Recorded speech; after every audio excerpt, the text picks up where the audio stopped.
What's up, everyone? It's Triamite. It's November 21st, 2013, and I want to talk to you about some amazing footage that came across my Facebook page for me to look at, and it is absolutely the most awesome footage I've ever seen. It's absolutely amazing. There's no other way for me to say it. I look at footage like this all the time to analyze it for people and give them my opinion on it. And when I'm looking at this footage, it meets all of my criteria to be a legitimate video in my eyes. I firmly believe when we capture UFOs on video, the reason why they're so distorted and fuzzy and never clear image is because of the technology that's being used within the craft. It's either the gravitational engines are having an effect on our imagery, or they have specific technology that distorts the imagery so we can't get good imagery on it. When we see these crystal clear videos from third phase of the moon, all that CGI bullshit, it's all fake as hell to me, guys. Every video that I've ever recorded of a legitimate UFO sighting with my own eyes and then picked up the video camera always comes out a little bit distorted or fuzzy. Regardless of what I'm using, it's never perfect.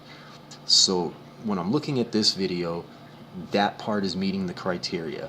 Overall, the video meets the criteria. The quality of the video, the way that foreground objects are in focus and background objects are out of focus, and vice versa. It just meets all the criteria, guys.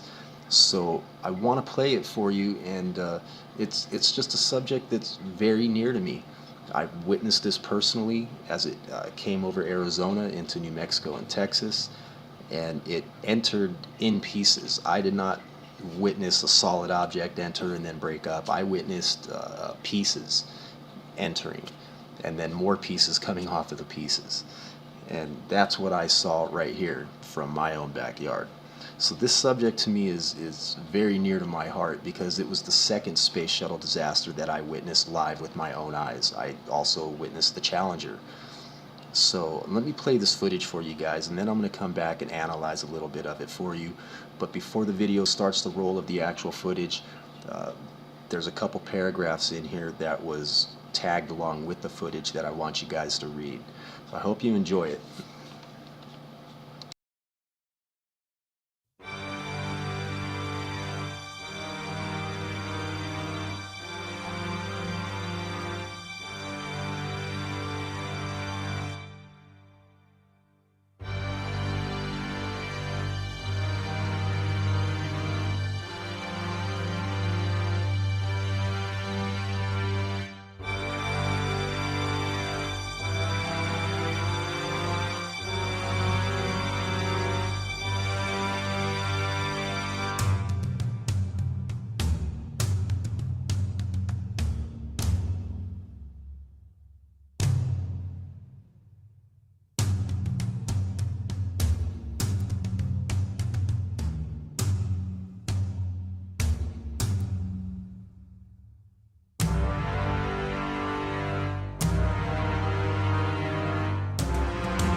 So what we're looking at right here is a piece that was released a while back, and it was apparently supposed to be a recording of the cockpit as they were prepping for re-entry and during re-entry. And we hear a conversation going on. It really just kind of looked like a staged set type of thing. And I'm going to go ahead and roll a little bit of this because I'm going to show you one of the things in this video that was released that really caught my attention and made me just think that it was a piece of propaganda released to give a false opinion and to form the cover-up for us. So let's roll this real quick. And I'm going to go back off. Yeah. Yeah.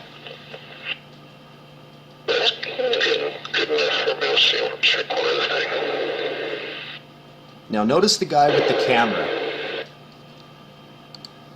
I want you to pay attention to the camera and the camera movements, and remember that they're prepping re-entry, and they're basically already on their trajectory to make the re-entry. So everybody's strapped in, everybody's buckled down, they're strapped in, all right? They're ready to pull those G's, and they're all prepared. So just keep that in mind. Pull a little bit more now, yeah. Now look at his camera. In order for him to have made that shot, he would have had to have stood up out of his chair, or because they're in space still and they have 0 G's, he floated up, right? He just kind of nudged himself up and he floated up. There's no way he would have got that shot sitting in his chair, just sitting down. Even if he raised his arms up, I really don't think that he could have done that. But that's a lot of math going into that aspect right there. So I want you guys to keep that in mind, that this was staged. Okay, that's working. This was a staged event, guys. You see over my shoulder, Laura? I was feeling it doesn't show up nearly as much as the back. It's going pretty good now. Now remember, guys, they're having a crisis, okay? They're in space. This shuttle is their only means of survival and their only way to get home, okay? So as I stated before, they're already on their trajectory to make re-entry into Earth's atmosphere. Everybody in that shuttle, according to protocol, is strapped in their seats and they're not getting out. Why is this guy just floating around the cabin like he's filming on a movie set? Like they're making sure that they give us specific shots, guys. And that's why I gotta call bullshit on this specific video, and I've always called bullshit on it. I've never believed it. But that's up for you guys to decide on that one. Shit's about to get very real, guys. Copy that. 797 here, you want to hear me? Lots clear. 7, go ahead. I'll go to you at 10 o'clock high. This is Houston. Say again, 7? So we have a bogey at 10 o'clock high. So right here they're calling out a bogey at 10 o'clock high to mission control. So let's just pay attention now. We have an unidentified flying object. Oh, it's high, but appears to be tumbling. It just seems to be tagging along with us.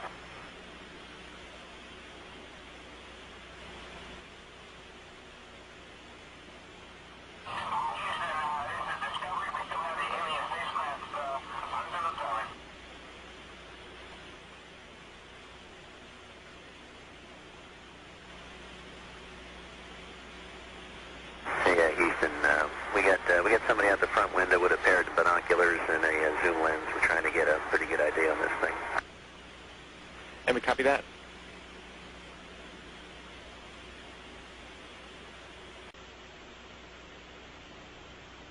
Okay, I don't know if you guys are still tracking it with the camera.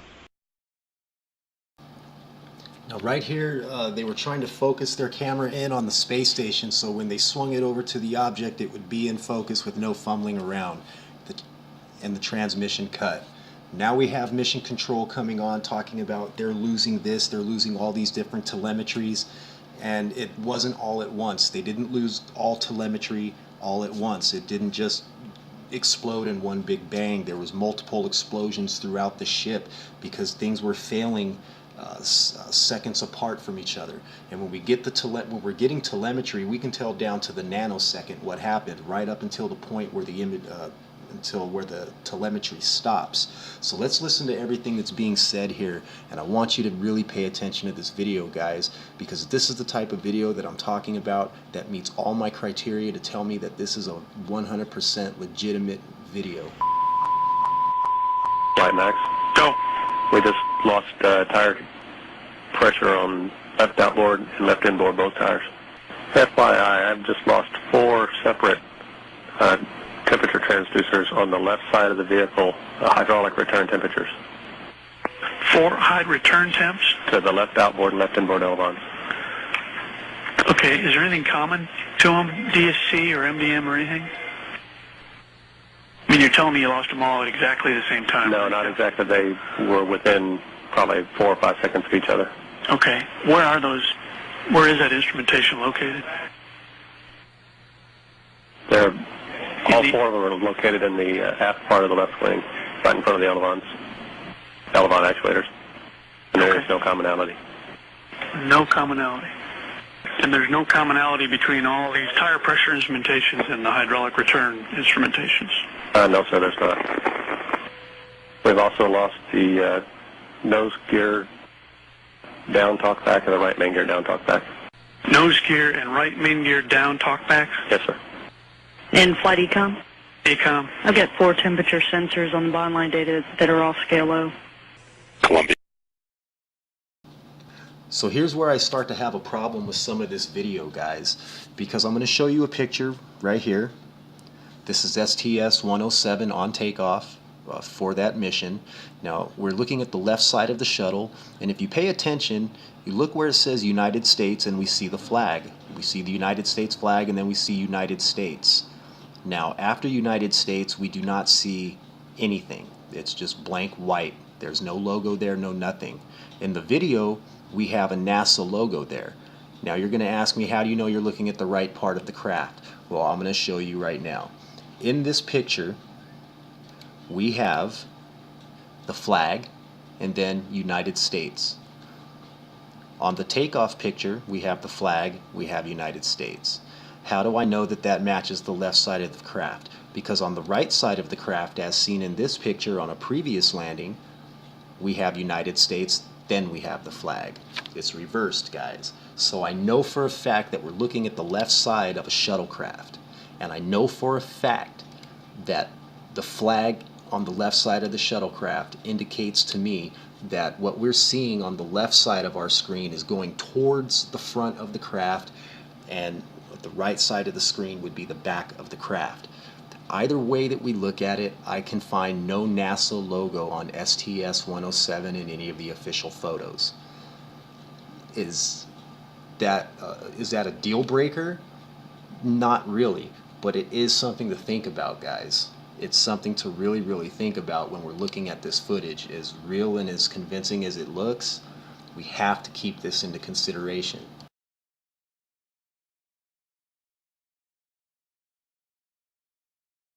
Houston, UHF comm check.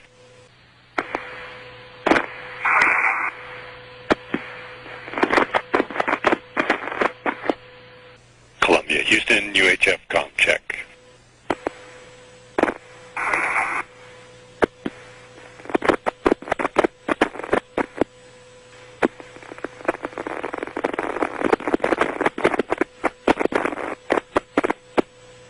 Capcom Charlie Hobart calling Columbia on UHF frequency as it approaches the Merritt Island tracking station range in Florida.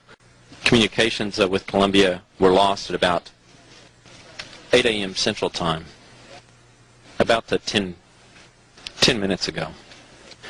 This is Mission Control Houston.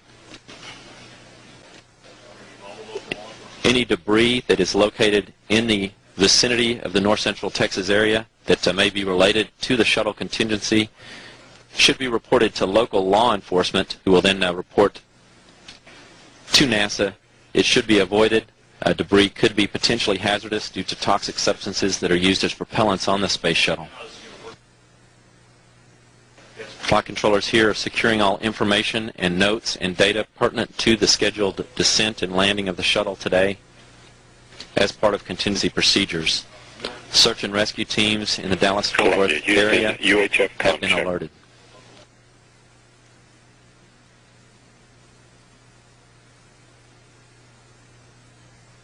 Again, any debris that is located in the north central Texas vicinity that may be related to the space shuttle contingency should be reported to local law enforcement authorities and should be avoided as it may be hazardous due to toxic substances that are used as propellants.